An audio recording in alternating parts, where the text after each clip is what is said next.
Hey everybody, Melanie Atkinson here, Realtor with Smith and Associates in soon-to-be soggy Tampa Bay, Florida. I wanted to come to you guys today to just talk to you about what it's actually like when you're in the middle of hurricane prepping for which we have been doing for the last couple of days for Hurricane Ian. As all of you have probably heard, Hurricane Ian is coming towards the west coast of Florida. Yesterday, it was looking like it was coming right up Tampa Bay. Today it is trending a little bit farther south, but because it is such a big hurricane and because we don't really know where it's going to eventually hit land when it does, we are all prepared over here on the west coast of Florida, all the way from Naples through Tampa and north of that even. It's been an interesting couple of days. I know as a real estate agent in the Tampa Bay area that I get this question all the time. Pretty much every time that I am talking to clients that are coming from out of state, this is their worst nightmare. And I understand that. And I have this conversation and I talk about how Tampa has not been hit with a major hurricane in the last 100 years. And a lot of people think that Tampa is insulated from hurricanes, which of course we are not. We are in Florida, but it has been a really long time since we've had a direct hit. It was 1921 since we've had a direct hit. And we're hoping that it doesn't happen this time either. However, we are all prepared for that. So I just wanted to kind of touch base with everybody and answer questions. If you have questions, please put them in the comment section and I will go through them and answer them as best I can. I am not going to pretend to be a meteorologist. I am not going to be giving you advice on what you should or should not be doing with your family. The only people you should be listening to as far as that is concerned is the emergency services in your county or city. So really quick, just to give you a quick update on what's happening here in the Tampa Bay area. On Sunday, we got a phone call that Hillsborough County, which is the county where Tampa is, all of our schools were closed through Thursday. My guess is that they probably won't open on Friday either, but who knows? And then we got mandatory evacuation orders from the city and the county for evacuation zones A yesterday. And then we got a mandatory evacuation zones in Hillsborough County for evacuation zones B. Pinellas County, which is where the beaches are, has mandatory evacuations for zones A, B, and C. I want to take a little bit of time to talk about, excuse me, I'm all, can't talk today. I want to talk a little bit about evacuation zones because from a real estate perspective, we talk a lot when we're buying and selling houses about flood zones. What we don't talk about are evacuation zones, and evacuation zones are different from flood zones. So here we have pulled up the evacuation zone map for Pinellas County. And as you'll see,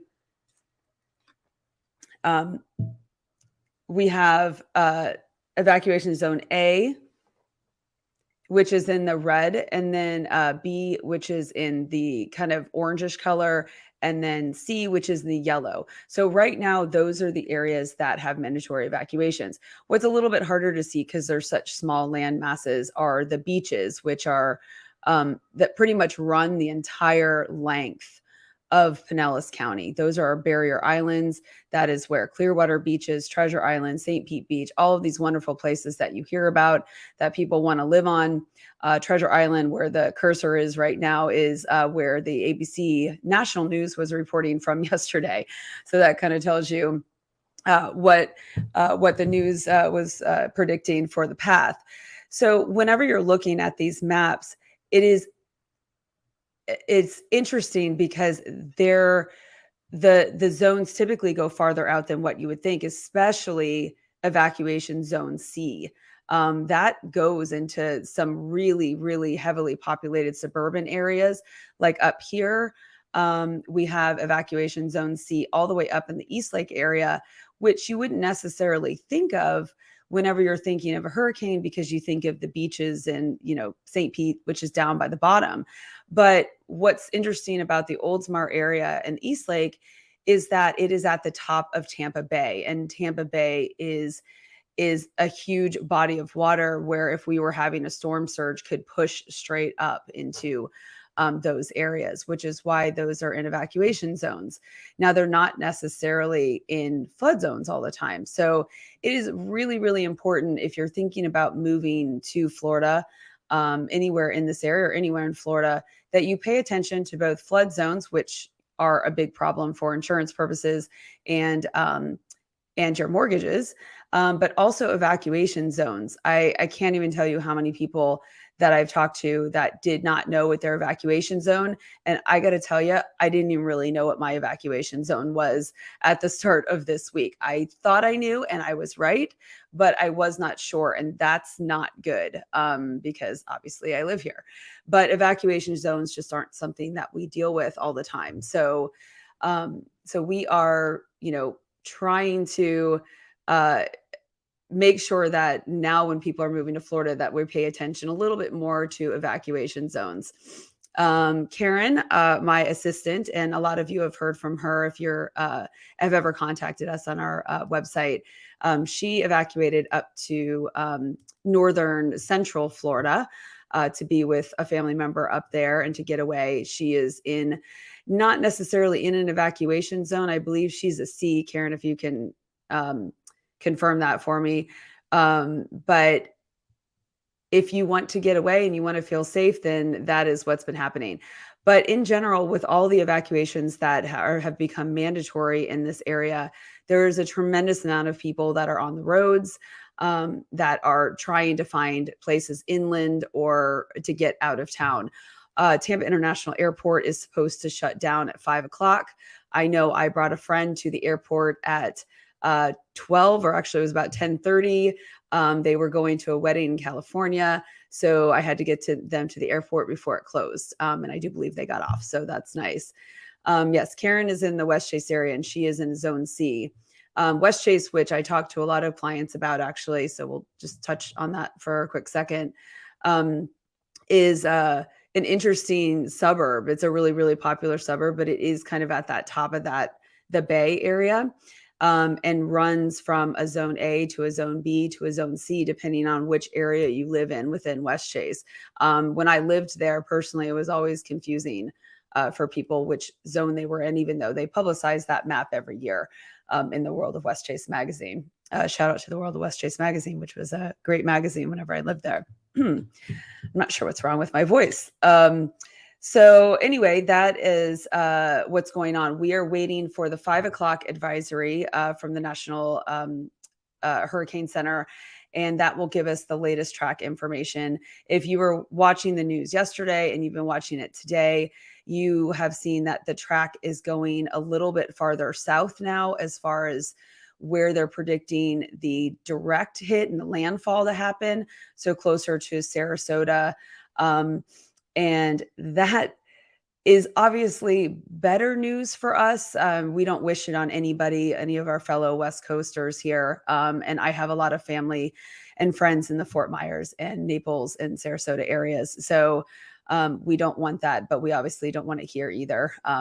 So we will wait and see. Everything is up in the air. All we know is that it's a really, really big storm. The 2 o'clock advisory had the winds at 120 miles an hour, and it is expected to be a Category 4 before the end of the day today as it moves into the night, because it is in the hot waters of the Gulf right now. So hopefully, once we get the 5 o'clock track, we will have a little bit more information, updated information, because the last track information we had was from 11 a.m. today. So we are waiting for that next information.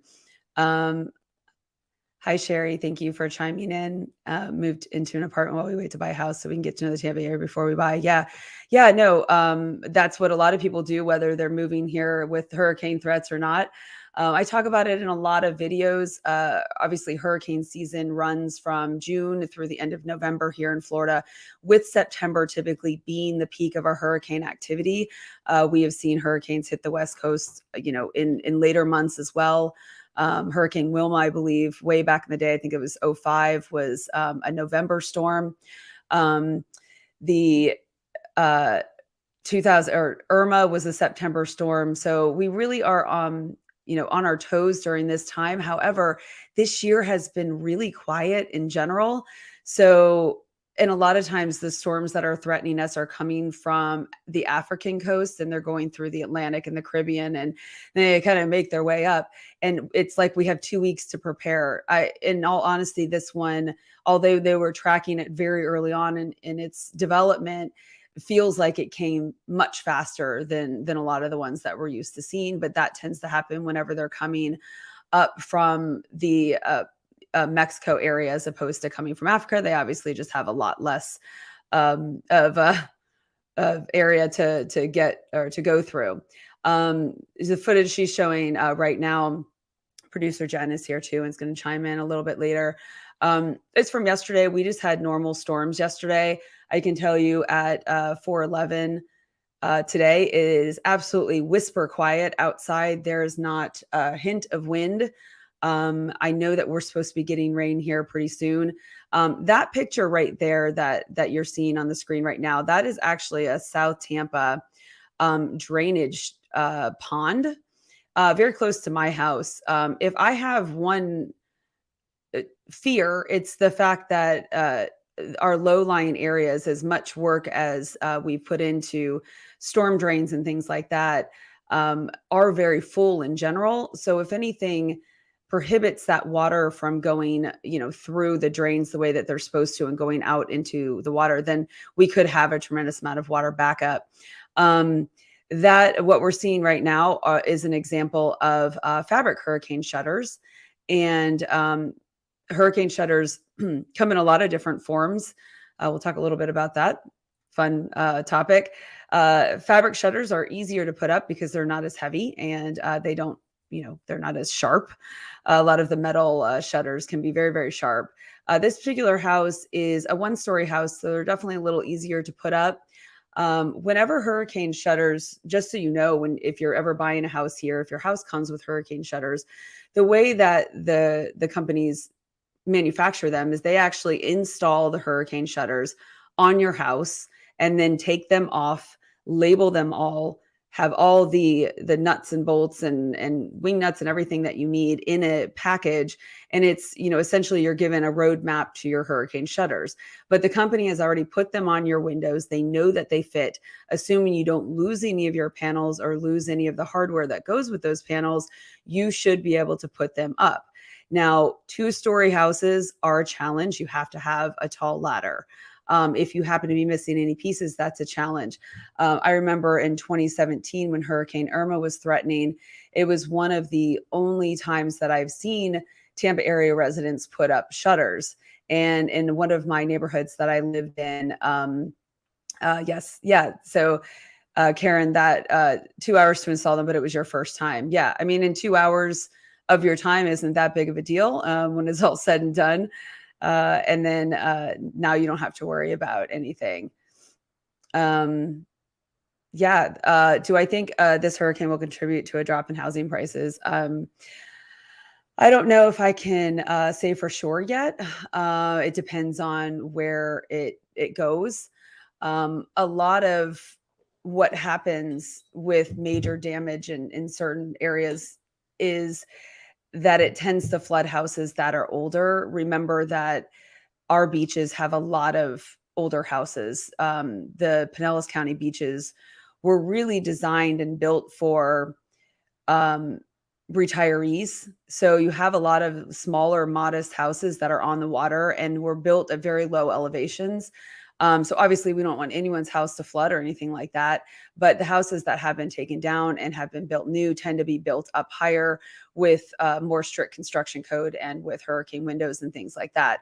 So what I would expect is if there is a lot of damage in the Tampa Bay area, especially along our beaches, that those houses that are damaged will probably be torn down and built with newer structures. So whether that's a good or a bad thing for our market, there's a lot of debate there to be had. So in general, the market has already started balancing out. I just did a video about current market conditions that I'm seeing.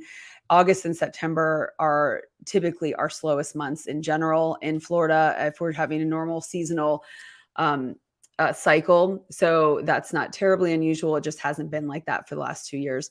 I think interest rates are going to play a far bigger role on everything than this particular storm. But obviously, any negative press and that we get in the area is, a reason for people to stay away. And that's really one of the reasons why I wanted to get on here today. I was watching the national news last night, and they were doing the report from Treasure Island, like I said. And it was about a 5-minute long report. And if I was watching that in another state, which I'm assuming a lot of you are, I would have been terrified by what they were saying. And what they were saying wasn't necessarily wrong. I'm not saying that they were saying the wrong things. What I'm saying is that they only have a short period of time to give us information. And a lot of times that is worst case scenarios. Whenever we live in Florida, we listen to local news and our local advisors and meteorologists here, which have a lot more time to give us all of the information that we need and all of the scenarios that might happen, as opposed to, this is the worst storm that's going to hit here in 100 years. It's very possible that this will be the worst storm that's hit here in 100 years. But if that's all you're hearing, then that can be very scary. So I really wanted everyone to understand that we here, for the most part, are doing everything that we need to prepare. I know Florida gets a lot of, it has a bad reputation for dismissing hurricanes and not preparing for hurricanes. And there's memes all over with, Florida people drinking wine and stuff like that. And that's not really the case. Everybody in Florida, if you've lived here for a long time, this isn't your first rodeo. You have done this before. You understand the timing of hurricanes, the timing of when you would need to evacuate. You understand the construction of your house, whether it is, something that you feel is secure enough to ride out the storm with. So all of those things are taken into consideration when you live here. You also have prepared probably for many years for hurricanes. A lot of people have generators. So whenever they talk about Floridians and not paying attention, yes, there are people that don't pay attention. There's going to be people in every state that don't pay attention. But for the most part, this is part of our life here. It's, we're used to dealing with threats of hurricanes. So if we're drinking wine during the hurricane, it's because there's really nothing else to do during the hurricane. A lot of times we have no power. We have to drink and eat what's in our fridge. So, not giving any advice here, but there's going to be a lot of people probably consuming the beer and the wine in their fridge. They shouldn't be. So I will go on record by saying they shouldn't be, but they probably will. Actually, one of our most trusted advisors here in the Tampa Bay area is a local meteorologist on the ABC channel, Denis Phillips. If you live in Tampa, you probably are already familiar with him. If you don't live in Tampa, it's Denis, Denis, Phillips spelled normally. And she's showing footage right now of Publix yesterday, and someone brought their birds with them, which I'm not sure why. Yeah. Can you hear me? This is producer Jen. Yes. So I headed out to the local Publix in Apollo Beach, and in the deli section, there was a young man with a backpack carrier with 2 birds in it. So I asked him if I could get some footage, and he was cool with it. But I just thought this was really funny. Well, Florida people never cease to be entertaining. Yeah, and he genuinely cared about the animals. So I thought that was pretty cool, and he was a very nice guy. And he was at backpack with a maybe stick he was and getting a everything. Publix sub. I don't know, but there was a lot of people there, and it was a fun time. Yeah, when I went to Publix, I stocked up on Saturday, like a good girl. It was very crowded, and when I went there, I was amazed at how many people were leaving with like one bag, and I was like, "What would you need with just 3 one things bag?" there.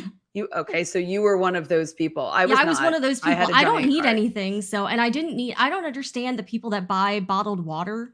I personally just keep empty 2 liters, and then I fill those up with filtered water. Right. And I'm pretty good, so I don't really get the bottled water thing. I am going to get to Harry Smith's question because we will talk about it from a real estate perspective, but just, okay, we'll talk about it right now. So do I think significant damage from this could slow new constructions currently in progress?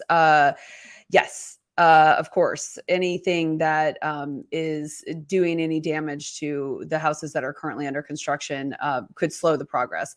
A lot of the delays that we've seen recently have been more delays due to supplies and labor and things like that. So those aren't necessarily the case, but if you have a house that is maybe damaged from winds or water, then that obviously is going to slow the progression. From a real estate perspective, whenever a major hurricane or any sort of act of God, so to speak, is coming through, we have provisions in our contract that that talk about what's called force majeure. Hopefully I'm saying that correctly. And basically in our contract, if something comes through, any sort of act of God, including a hurricane, thank you, Jen.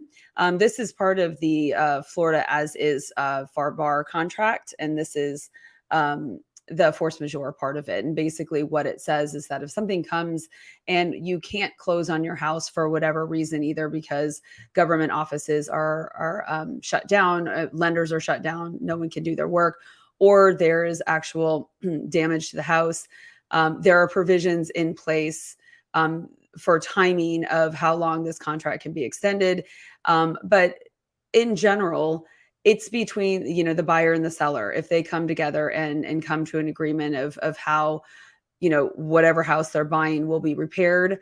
And that's really my biggest concern from a real estate perspective is my clients that are currently under contract, either for resales or new construction. Not as much with new construction, but for resales, we have homeowners that have homeowners insurance. If we have a roof come off, then obviously my buyer does not have to buy a house with a roof that's off.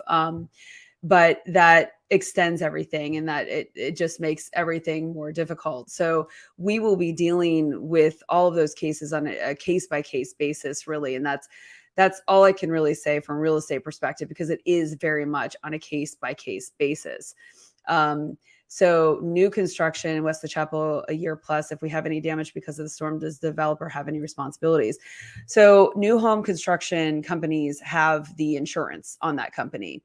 Or on that house. So I don't know, Stefano, if you are doing well, even if you have a construction loan, it's still the builder that's holding the insurance on it. You don't have any insurance on that if you haven't closed on the house. So yes, the repair will be their responsibility. So I'll answer it just like that. Just to give you another scenario, I am supposed to have a closing on Thursday, literally in Bradenton on the river, where the storm is now forecast to hit closer to. And it is a new construction house that is completed. We have not closed on it. They do not have insurance on it. They do not own the house, so they cannot do repairs on a house that they don't own. The builder still owns those houses. So yes, that would they would have to repair the house. If it's really bad, I think that there's a whole bunch of things that could happen. I'm not even going to speculate right now, but that's my general answer at this point. With that, again, it's going to be a case by case basis based on how bad it ends up being. But if you don't own a house, you can't fix it. Basically, if you don't have a mortgage on it, you don't have any money in the house other than your deposit. And then your deposit would have to be refundable if the developer doesn't fix it. But anyway, I'm going to go down a rabbit hole there, so I'll stop there. But the other big thing for Florida that I want to talk about here is, sorry, I needed a drink there, is the insurance issue. I was probably about 2 months ago, I did an episode with State Senator Jeff Brandes talking about this problem. Exactly. What if a major hurricane hits Florida? So just to give you a little bit of background of what that interview was about, I highly recommend, if you're thinking about moving to Florida, to go back in my library and watch that. And get yourself informed about it. Because basically what has happened here, to make a long story short, a lot of private insurance companies have left the state of Florida for mostly the reason that the litigation is so much here in the state of Florida that they have trouble even making money. They're paying lawsuits more than they're actually paying out claims. We can debate why that happened in a couple different ways, but I won't do that here today. But basically, a lot of companies have just decided to pull out of the state of Florida. So whenever you lose your private insurance in the state of Florida, we have, if you can't find other private insurance, your house or your loan has to have homeowners insurance. So our homeowners insurance of last resort is a state sponsored insurance company called Citizens Insurance. So because we had so many private companies leave the state of Florida, we have a lot of residents that have Citizens Insurance, way more than we should have, and that it was basically set up for. And if a storm hits and has a lot of damage, then everybody who has Citizens Insurance is, and every taxpayer in the state of Florida is going to have to cover the losses for these houses that have Citizens, which again is way more than it should be. So to make a long story short, because of the insurance issues that we've had in Florida, we have taxpayer funded Citizens Insurance on the hook for a lot of damage. So Jeff and I talked about Senator Brandes. He's not a friend of mine, so I won't refer to him as Jeff. Sorry, Jeff. We talked about this scenario in depth in that episode about what would happen if there was a major hurricane that hit Florida. And at the time that we did it, it was the very beginning of hurricane season, and we just all kind of crossed our fingers and hoped that that didn't happen. But I said it then, I will say it again here. Is even though we had a special session to address this earlier right at the beginning of hurricane season, we definitely need more things done here in the state of Florida to fix the insurance problem that is happening here in the state of Florida. So homeowners insurance for anyone who lives here, you have noticed that it has gone up tremendously in the last couple of years. I think producer Jen just got her renewal yesterday. And what did you tell me about your renewal? So when we first moved into the house in 2019, I think our insurance was $650 a year, and we just got our renewal literally yesterday. I'm just happy they didn't drop me for over $1,500. So at least we have insurance. Our house is 11 years old, so the roof is 11 years old, and I've just been wondering when we're going to get canceled. You have a roof deductible on that now? When you saw it, did it have a separate area for a roof deductible? I'd have to go look. I'm not sure. I haven't taken a really close. I was just so happy that we were getting a renewal period that I was just thrilled. But our homeowners insurance has tripled in 3 years, and our flood insurance, I believe, has gone up at least $100 too. So it's definitely gotten more expensive, and we're in like a very basic under $200,000 homes. This is not a high end home at all.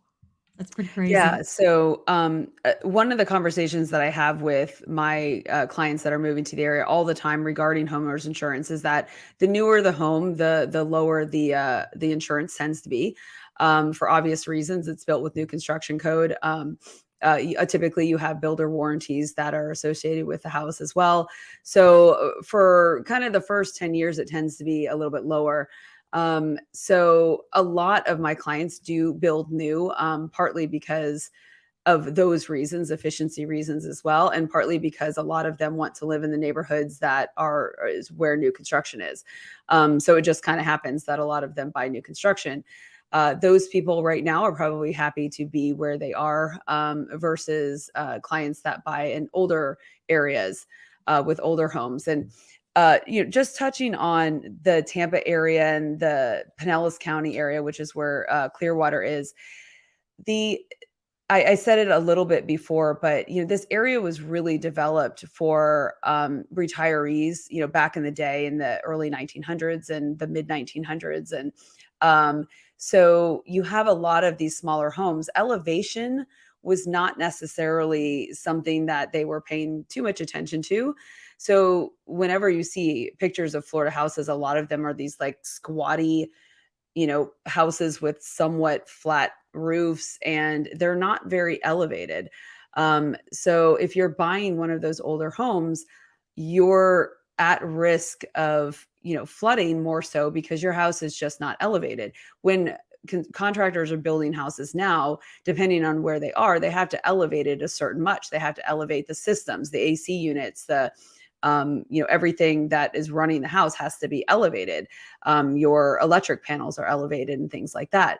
Those old houses don't have any of that. So from an insurance perspective, those old houses are very risky, not just for the regular things that happen to old houses, but like, bad pipes and plumbing and things like that and electric. And but just for fact of, hurricane damage and things like that.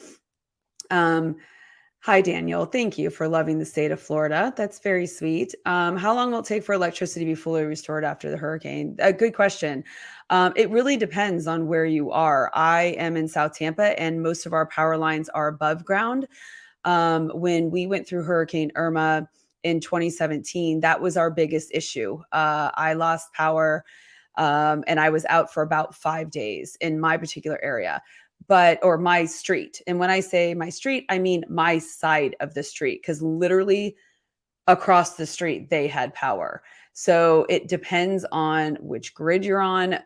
If you have underground power lines. So like people in the suburbs, if all your power lines are underground, then you might not lose them quite as much. But I will say that the utility companies and the power companies here, it is all hands on deck. It is all hands on deck from every power company in the state of Florida, wherever people need to be, whether it's, hurricane damage in Louisiana or Alabama or Texas or Florida. Everyone comes together to do what they can to restore power, knowing that that is such a big issue for us here in Florida. A lot of people don't have generators. It is very hot and tends to be very hot once the sun comes out after a hurricane. And so people can't live in that heat for very long. But I will tell you that between the places that did have power after Irma, I went to my mom who lives on Harbor Island. She never lost power, which is crazy because it's an island. And they just never lost power. So I have a lot of friends with generators. And if you can afford a whole house generator and you have the space to do one and the gas connection to do one, then that's a good idea as well. Those people are probably really happy that they have one right now. But in general, it can take anywhere from, a couple hours to several days, depending on how remote you are and how fast and how much goes out. But we did get an email from Tampa Electric Company, which services a lot of Hillsborough County, and they are on it. They are ready. I know the city of Tampa is doing some selective electric outages. We have a Jen, new update on that. Yeah. So Okay. apparently, after originally tweeting that TECO was going to shut down power to portions of downtown Tampa at 2 p.m., this is according to Fox 13 Tampa Bay, the power company deleted the tweet and now says a decision may be made later tonight or tomorrow. A spokesperson confirmed. So they were originally going to, I don't know what they're trying to say, but they were going to be doing this selectively. They're now not going to be doing that.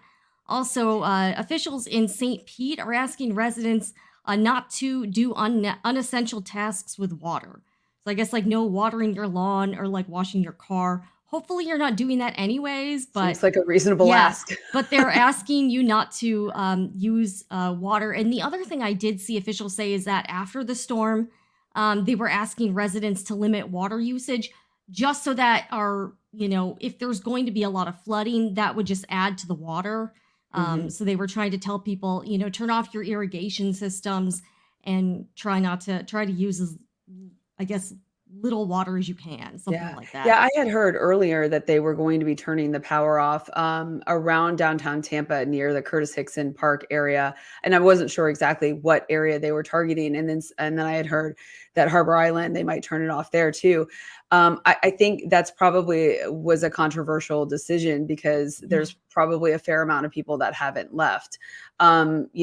Right or wrong, I won't make any comments on whether they should leave or not. They're in a mandatory evacuation zone, but a mandatory evacuation in the state of Florida does not mean that they're going to come into your house and drag you out of it. It means that they want you there and they're telling you that if you need help, that you may not be able to get it when the storm hits. So there are people that choose to stay in their homes. So I'm not quite sure why they made that decision, but who knows? I guess I'm glad for those people that they didn't. Question: what can be done to lower the cost of underground power lines in order to have less? Yeah, so Daniel, we are, as far as I know, they're working on that in South Tampa. I can't even imagine how long of a project that's going to be. It definitely needs to be done. It's one of many public service things that need to be done kind of throughout the Tampa Bay area, because it's not just South Tampa that has above ground power lines. It's a lot of the older developed areas, even in Pinellas County, of a lot of above ground power lines. That it all needs to be done. I think it's just one of those projects that I don't know exactly what the biggest obstacle is for them, but I know for a fact that when I was dealing with a listing in South Tampa, and was getting permission for Tico because they were planning on doing that street, putting it underground. They have to get permission to do easements in people's front yards, to bury those lines, which obviously no one should have a problem with, but who knows? And obviously the cost of it and the time and the effort and all that stuff. It's been around, South Tampa has been around for above ground power lines forever. So it's hard to imagine that that's going to be anything that's fixed really soon. But I do know that there was one particular part of South Tampa that they are starting to work on. And I hope that continues on through the rest of it. But who knows? We will see. Daniel, I live in a neighborhood with underground utilities and we lose power every time it rains. So it's not necessarily like a fix all for this type of thing. I'm fully expecting to lose power for a significant amount of time. And we're in a fairly new neighborhood with all underground utilities. And I literally lose power even with just light rain, nothing even crazy. Yeah, it's funny. The West Chase area, there's always a lot of power surges there too. Who knows why? I don't get a lot of power surges in South Tampa. I just am referencing Hurricane Irma whenever so much power was out around here, but that was true of pretty much the whole county because of the wind there. Hi, Gary. How concerned are you watching the news 2 to 3 days out as it keeps shifting? I think that's a great question because I think that's a lot of the reason that Florida residents tend to be a little hesitant to make any dramatic plans, because we have gone through this so many times before that we know that it shifts. And you're always holding out hope that it's going to shift away from where you are. And then you obviously don't want it to hit anybody else, but obviously it's going to hit somewhere. But that, especially in the Tampa Bay area, because we have dodged them so many times, that I think a lot of people, sit back and say, okay, well, it's probably going to turn. I'll use Hurricane Charlie for reference. In 2004, I was in the West Chase area. Hurricane Charlie was hitting Tampa. I mean, we woke up that day knowing that it was coming to hit Tampa that day. There were friends and staying at the house, and everyone was kind of settling in. Well, a couple hours later, it starts turning, and it ended up turning and hitting the Port Charlotte area and doing a fair amount of damage. It was a very compact, strong storm. This one is definitely bigger. So I think that's the difference. When do you get concerned, as you've been dealing with it? Yeah. When do I get concerned? Gosh. Again, I think, everyone has a level of concern, and different people are concerned for different reasons once they take all of their circumstances into account. So when their house was built, the elevation of their house, if they're closer to water, all of that. So me personally, because I live in a newer house, I have hurricane impact windows, I am elevated higher than a lot of other areas. I don't get personally as concerned as other people should and do. So it's an individual concern. People that aren't as experienced with hurricanes tend to be more concerned for obvious reasons. It would be like if I was standing in California and an earthquake happened, I would be very concerned. Yeah, Whereas other people might not be as concerned. And Gary, I can chime in a little bit here. I'm an ex-news producer, so I did this for about 15 years. You have to understand that the news is going to news. This is what they do, and they have to cover all of. Weather is one of media outlets' favorite stories to cover. So they have different types of stories. There's like crime, courts, weather. and weather is one of the sexiest visually. So that's one of the reasons why I believe all of these media outlets go so hard on weather. I'm not saying these events are not a big deal or that we shouldn't take them seriously, but you also have to understand that the people who work in, especially the national networks, they don't live and work in our communities. They don't have to live here. So I've worked in national and local news, and the way local newsrooms cover weather is much different than what you would see on CNN or Fox News or NBC or ABC, because this is just like another day for them. So they just, they have an incentive to get viewers, and weather gets viewers. So that's one of the big reasons they cover weather, is because it is so visual. I mean, you've got like great pictures, you've got like lots of good interviews with people. So this is one of their top stories because it gets the most ratings. So you kind of have to keep that in mind too, and not let things freak you out too much, because, and you also have the kind of thing where, is it the boy who cried wolf?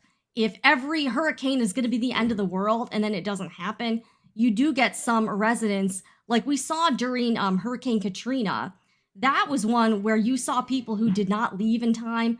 And we saw a lot of those roof rescues where people were literally huddled on the roofs. Hurricane Harvey was another really bad one from a media standpoint. But you just have to realize that media outlets, this is what they do. This is their job. They don't live here. They don't work here. So you just have to kind of take that with a grain of salt. I personally prefer to follow the local news outlets, just because I find they're more knowledgeable because they actually live here. When you don't live here, like I remember at CNN, whenever I was telling Melanie this before we started, they have the same go-to places they go to for literally every hurricane. They stay at the same hotels, they go to the same beach, and it doesn't matter what the storm is. They go to the exact same spots that they Punta Gorda is always like the number one spot, and then they've got like, they have a formula for how they cover these things. So I'm not saying that we shouldn't take this seriously, but you also just have to really understand that journalists, this is what they do. Yeah. So if you're thinking about moving to Florida, if anyone's watching this and thinking about moving to Florida, I highly recommend that you follow local news people either on social media or chime into local news channels on YouTube or whatever. National news in general, I find tends to be a little bit scary. Honestly, I personally, like I said earlier in the episode, I was watching it last night and I was like, this is terrifying. So, but yet when I'm here and I'm listening to local people, I don't feel terrified. I feel prepared.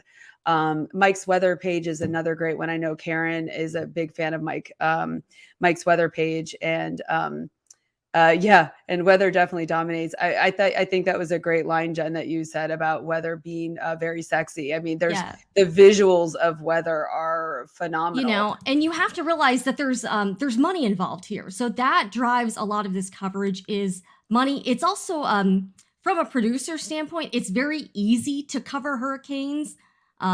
There's not a lot of, like, there are some unknowns, but like it's kind of the same. If you've noticed during a news cycle, the formula is the exact same. They go out to a beach, you get like people kayak, boating through the water, you get like scared people. It's all the same. You can even look at any storm and the news stories will look identical, just plug and play. So that's kind of how it goes. But just don't let that freak you out. And I imagine it's probably like that for other states too, like California. Locals there, it's probably not as scary as it looks to us. Right. So like and that's there's always a perspective. And, I talk to my clients about that all the time. Is it, obviously it's scary for us. It will be scary when we're going through it. I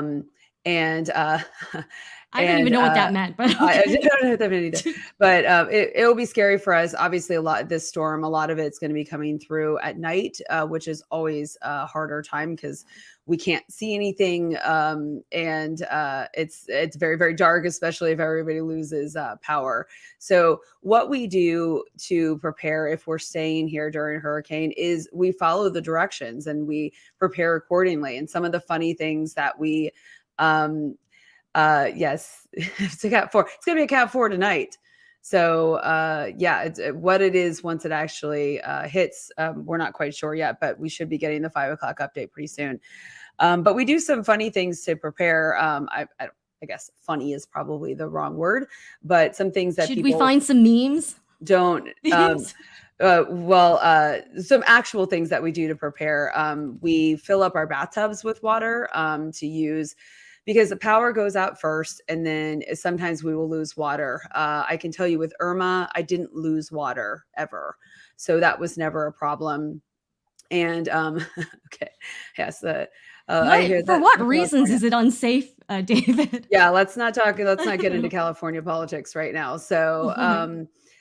and so we put water in our bathtubs to use for flushing toilets, and tend to have drinking water in whatever big things, Tupperware or whatever that we can find next to our sinks for teeth brushing and things like that. Charging our cell phones and having gas is always a big issue. We do get hoarding that happens whenever there's a storm. Everyone that drinks 1 or 2 bottles of water all of a sudden has to have 16 cases of water. One of the things that's pretty interesting is that the water tends to power brick for laptops, phones, things like that. Yeah, I'm really hoping we don't lose cell service. But we don't know what we're going to lose. We'll all, a lot of us will probably lose our Wi-Fi. But if we have our cell service, then that's good. I personally have an electric car, so I can charge my phone in my car. I can have my car on and listen to the radio without worrying about carbon monoxide. Just a quick note about carbon monoxide, because so many people are using generators. If you have a generator that runs on gas, please do not use that anywhere near your house. Make sure it's far enough away from your house. You do not want to risk any carbon monoxide poisoning. That is a real risk here. And then no home water loss. I didn't lose water in Irma. So I have not personally experienced that from a hurricane. And hopefully I don't this time. I also have, and a lot of people have natural gas in their house. So as far as cooking is concerned, as long as we have a lighter, we can start our cooktops that have natural gas, and a lot of us have grills as well. So once everything goes through, and that's one thing. Well, welcome, David. Well, you'll be very well prepared when you come here. One of the things that I don't know why everyone hoards toilet paper. I don't know what is with the toilet paper hoarding in general, but I can defend the toilet paper hoarding. I don't know if I want it don't- defended. I think hoarding of any product that everybody has to use is not necessary. But I forgot what I was saying. Andrew chased us away and we never came back. Yeah, Andrew was tough. I was actually in Fort Myers. And just on the other side of the state of Florida when Andrew came through. I was in high school, I think, at the time. And Andrew did so much damage to the Miami area. And but one of the things that really came out of Andrew was a lot of construction changes in the code because of all the damage that Andrew did. And houses since Andrew have been built differently. And a lot of that was because of all the damage that happened with Andrew. Thank you, David. Such a nice compliment. And we do have we have about 100 live viewers here too. Okay. So thank you guys. Well, welcome, guys. So if you just are tuning in, we're just kind of going over I know a lot of people who watch this channel are thinking about moving to Florida or, have moved to Florida recently. I think all of my clients in the last 2 years were from out of state. And I had this conversation with every single one of my clients. Hey, what if a hurricane hits? Well, this is obviously going to be a major hurricane by the end of the night tonight. It's supposed to be a category 4 today by the end of the day. And we are waiting for the 5 o'clock update. I am not going to pretend to be a meteorologist. Basic update right now is that It is the last track that we got was from 11 a.m. The next track comes out at 5. It should be making landfall anywhere between, the Tampa area and Fort Myers. So that is a very large area in the west coast of Florida. I can tell you that's driving about 2 to 2.5 hours long of area. So yesterday, when everything was kind of getting super crazy around here, the hurricane was tracked to come right up the mouth of Tampa Bay, which would have been very, very devastating for Tampa. Regardless of where this hurricane hits, and what we have been reminded of over and over locally on our news channels, is that this hurricane is going to be a major water issue, depending on where. You're absolutely right. Waffle House never closes, but if they Publix don't is have power. closing. So I feel like we're at the end because Publix is closed. Yeah, Publix is closing. Yeah, a lot of people, so they have to close. A lot of places will close early and prematurely. It feels like prematurely because there's nothing going on in our weather right now. It's just like, cloudy. But they have to allow for their employees to evacuate because we are under so many mandatory evacuations. Um, Then they take over and they're in charge. I think that's what it Yeah, means. I mean, it's going to be an alligator apocalypse. Yeah. That's our biggest fear here in Florida. That's a great question. I honestly don't know how to answer it. They are very good swimmers. So alligators live in freshwater, and if I'm wrong about that, then please feel free to correct me. I'm not a biologist, but for the most part, they live in freshwater. They live in our lakes. So Lake Tarpon, Lake Keystone, has a fair amount of alligators. Those tend to be a little bit more inland than salt. So I would be more afraid of like Sharknado than I would of the alligator apocalypse.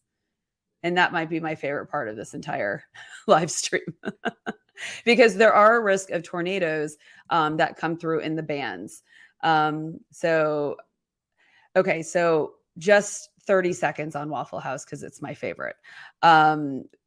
2400 Waffle House for late night food runs.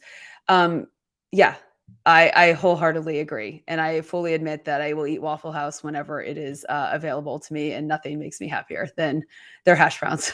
So anyway, there we go. How long do lights go out? Answered that a little bit earlier. It totally depends on where you are and how fast the utility companies can get to you.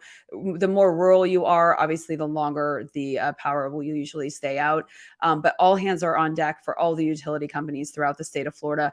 We all help each other, like all of us, and even from other states. I'm sure people from Alabama and Louisiana can chime in and say, yes, when we had a hurricane, the Florida utility companies were there to help us. How many houses near the many ponds and lakes in the area require flood insurance? A lot of them do. Because there's always the threat of, and again, like the beaches, a lot of the lakes those houses were built a long time ago with elevation not necessarily taken in consideration. I will show houses on large lakes that look like they're practically on the same level as the lake. So a lot of the Tampa Bay area, and I think where a lot of our concern from a real estate perspective comes in, is that the area was not built for a major hurricane. And if it hits, then it will be flooded, or those homes would be flooded. That's not all the homes. You have to remember that even though the elevation is very low around here, there are variations. So you have some houses that were built up. You have some streets that were built up. You obviously have some houses where, they're 10 feet up or a whole story up. So it all depends. At this point, the ones that are more at risk are the ones that are closer to the large bodies of water that were built a long time ago, that were not built up. Those are the ones that we're most worried about. And there are a lot of those around. And, that's really my biggest concern for clients and people that are moving here. So I have a pond in my backyard, and we do not have required flood insurance. I have it anyways, but we also are in evacuation zone D, and we're not in a flood zone. So Well, we have a lot of it really does ponds that depend. are man-made for drainage Yeah. purposes. So when communities are being built in Florida, they have to create ponds for drainage purposes, because water is always happening here in Florida. We're always getting a tremendous amount of rain. So developers have to develop communities with drainage plans. So if you have a pond, and that's a great point, Tim. There's a Yeah. couple lakes here, or I'm sorry, rivers that will surge during storms, and even not even hurricanes, that tend to cause a little bit more flooding than you would ever expect. We all think about the beaches, but there are some rivers around here that are very susceptible, and those areas do tend to be in flood zones. So something else to consider. One of the worst is the one up in Pasco County, and that one has a history of flooding. So that one makes me a little bit nervous all the time. So um, just as a note, and I talk to my clients all the time about this, flood insurance, the way flood insurance works is if you are in a flood zone and you have a loan, then your lender will require you to get flood insurance before you can close on that house. Flood insurance, typically, if you don't get any extra coverage, covers $250,000. That's kind of the standard policy. And what flood insurance covers is water that comes from the ground up. So if water is coming in through your door, then that would be covered by flood insurance. Your homeowner's insurance, which is completely different, is covering the other aspects of the house. So if you have roof damage and water is coming in that way, then that is covered under homeowner's insurance. So if a major hurricane, or if a hurricane is doing major damage to houses, chances are you're going to have insurance claim that's a combination, if you have flooding, a combination of both what's coming from the ground and what's coming from the sky. Hopefully not too much from that. Window damage, all of those things are covered under your homeowner's insurance. Typically, people will have higher insurance deductibles on their insurance for hurricane damage, which can sometimes be quite expensive and cost prohibitive. So 2% is fairly normal, which is a lot of money for a lot of people. So this is a big deal. Yeah. So David, that's a great question. So the aluminum actually in screens, so those are screens, patios. Everyone's always confused as to why we have those. Just a little FYI, we have them mostly because of bugs. It allows us to enjoy our outside areas without bugs getting inside. So the screens themselves will come out very easily in wind. They pop out. So, but the aluminum is strapped down. As long as it is built correctly, then it should be bolted into footers and it should be strapped down. And the aluminum, is fairly strong. Now, obviously, they're very susceptible in general because they're outside in the elements. But a lot of times, what you'll see is the screens flapping around, but the aluminum is still in place. Whenever you're getting insurance, if you have a screen enclosure, that will tend to make your insurance a little bit more because they are more susceptible to damage. But getting your screen panels replaced is not that difficult, and that's not that expensive. That's not something I would call my insurance company for if that was my only damage personally, because my deductible would be too high for that to make any sense. So yeah, that's a great question. And that will probably be something that you'll see a lot of footage on. As this storm starts going through, we'll see a lot of pool damage. Pools, typically, I don't have a pool now, but when I had one before, I would drain it a little bit to make sure that I had some space. Oh yeah, I'll talk about the catfish in the street too. So I made sure I had some space for the rain. Typically, we have small drainage and things like that, that if a pool overflows, it can go down the drain. But honestly, water is something that's very hard to stop and drain correctly. So if that happens, then people could see flooding from their pool. I know during Irma, that was a concern. My pool was overflowing, but did not overflow into my house or anything like that. It was just on the deck. And I did drain that pool a little bit. We just got a lot of rain. So it's certainly a concern. One story, I lived in Highland Park, which is a community in the West Chase area, for 9 years. And whenever it would storm really bad, not even during a hurricane or anything like that, that's not a bad idea. You just don't want to make sure your pool pump isn't on so it doesn't burn up. So the storm drains would get clogged, and there was a really large lake in the community. And sometimes the rain comes down so fast that the water from the street just cannot go down fast enough. So the water from the lake basically would back up and all of a sudden there would be catfish on the street. And as soon as the rains would stop, we would go out there with brooms and stuff like that and push the catfish back down the storm drain. So that was always fun for the kids, Florida fun, I guess. Speaking of which, if you are in Florida and you start getting street flooding, please do not let your kids out there. There's a lot of hazards in there, a lot of toxins that are in that water. And then obviously down power lines are always a concern for us.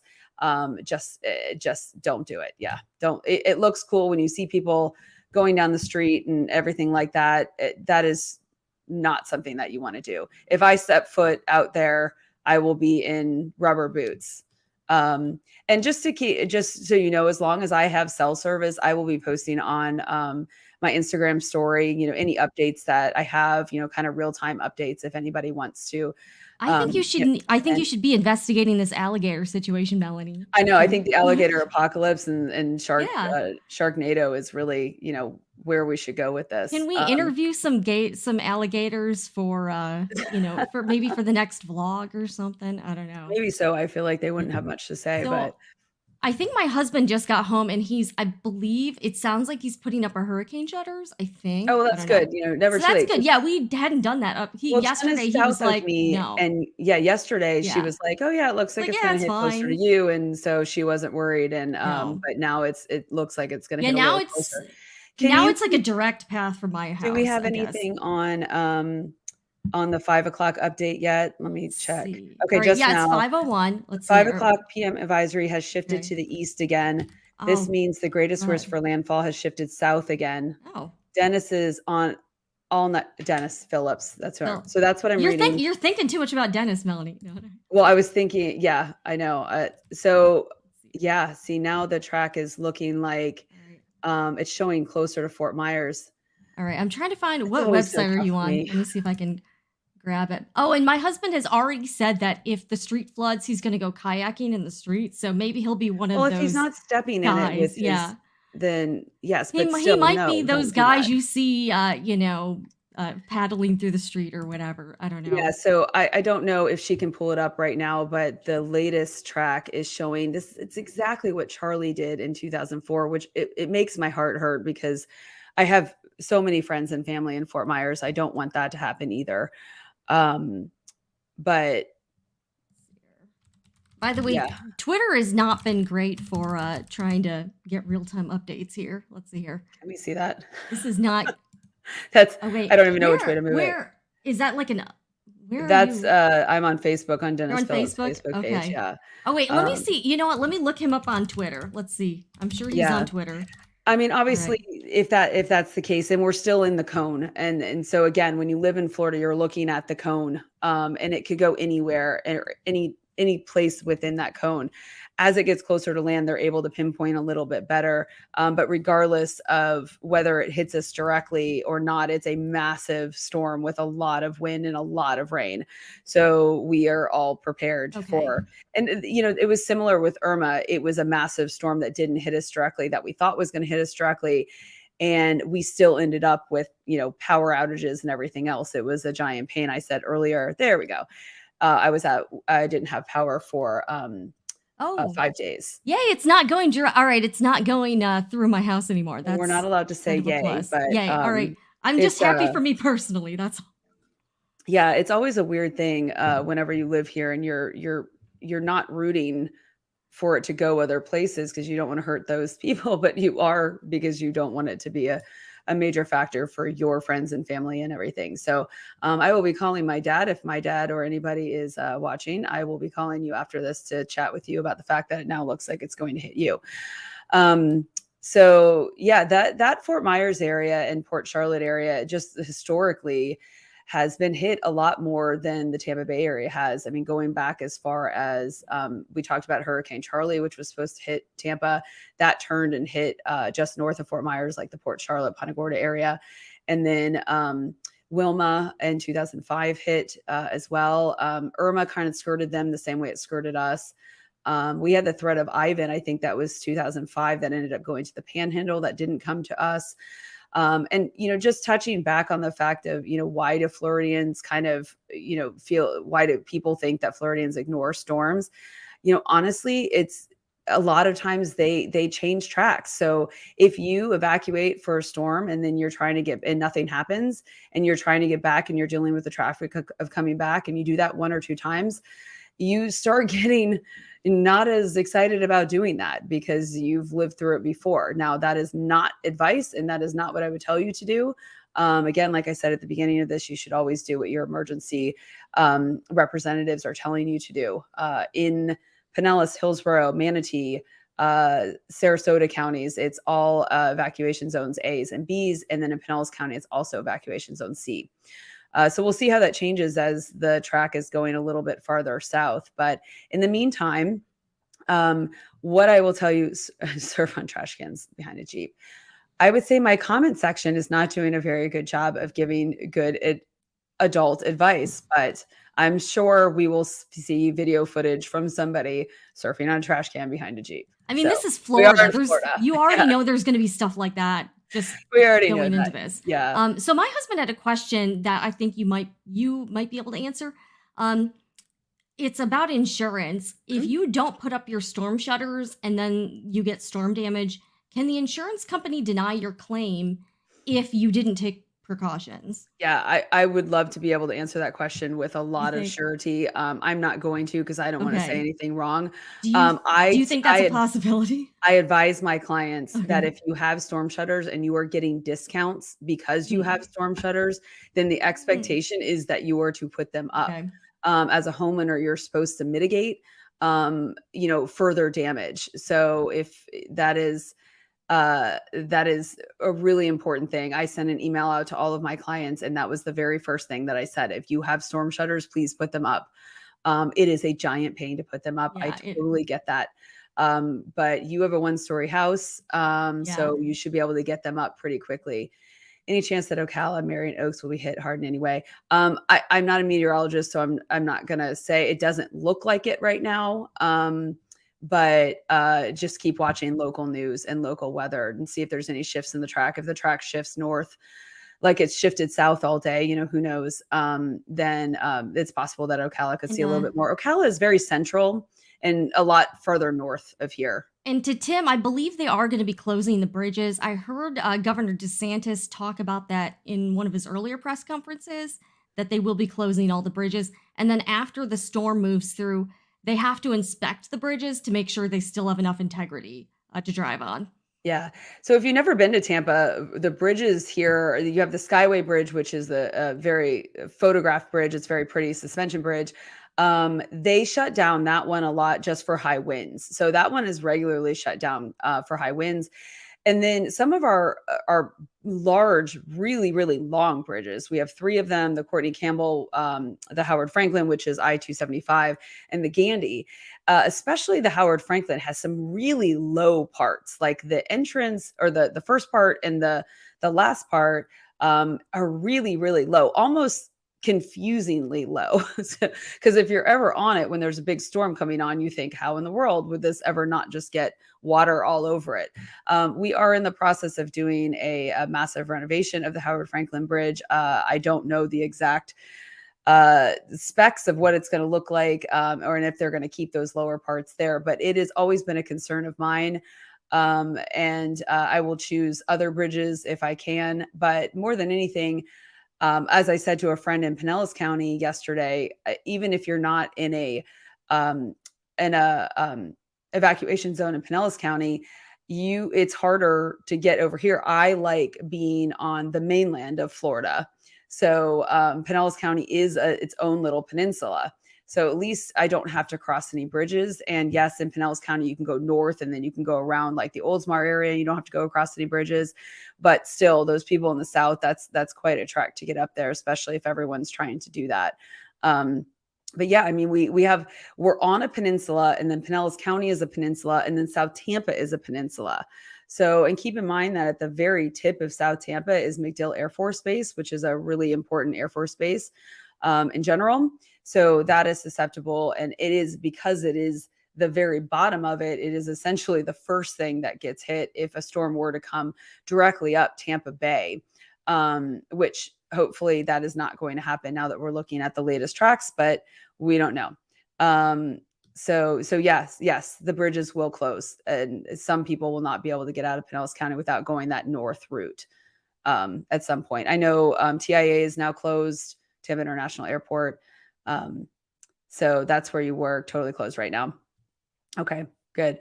Yeah, I mean, at this point, we've known for a while. So we've, obviously have been informed as of yesterday. Pinellas County had evacuations and Hillsborough County had evacuations yesterday.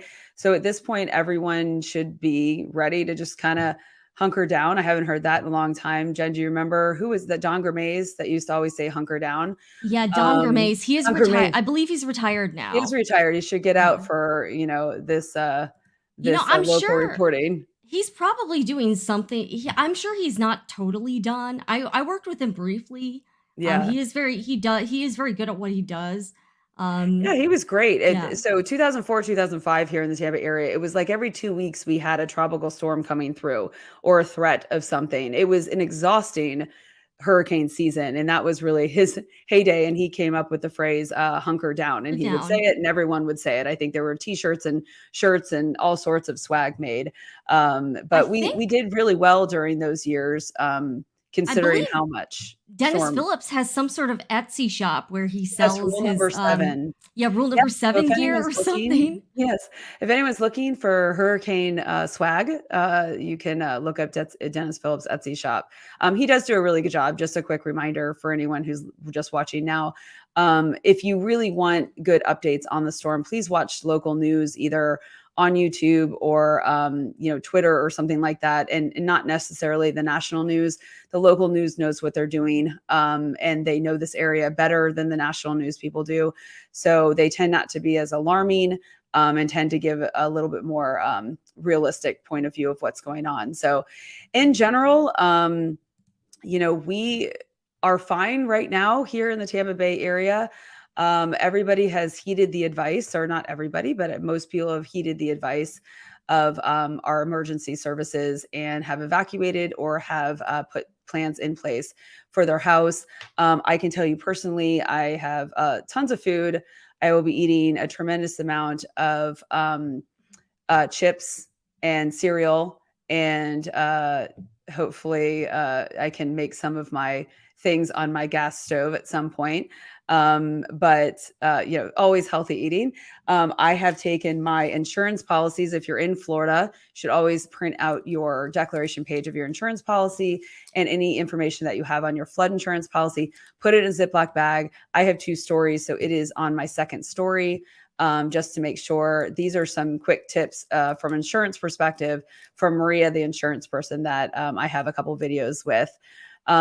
One thing to keep in mind, if we do get hit and there is a lot of damage, please do be careful with scammers and contract scammers specifically that promise to be able to do a lot of work on your house. The scams are very rampant whenever there's a storm, and you should not sign a contract with a vendor. Have your policy on hand, consult your insurance company directly.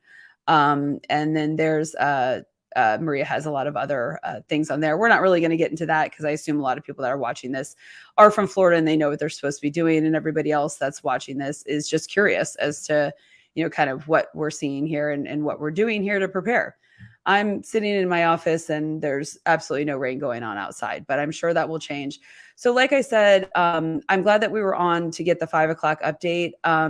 I'm going to probably call it from here, but if you want to follow me on Instagram, Melanie Loves Tampa Bay, I will do my best to provide updates in a safe manner and as to what's actually going on here.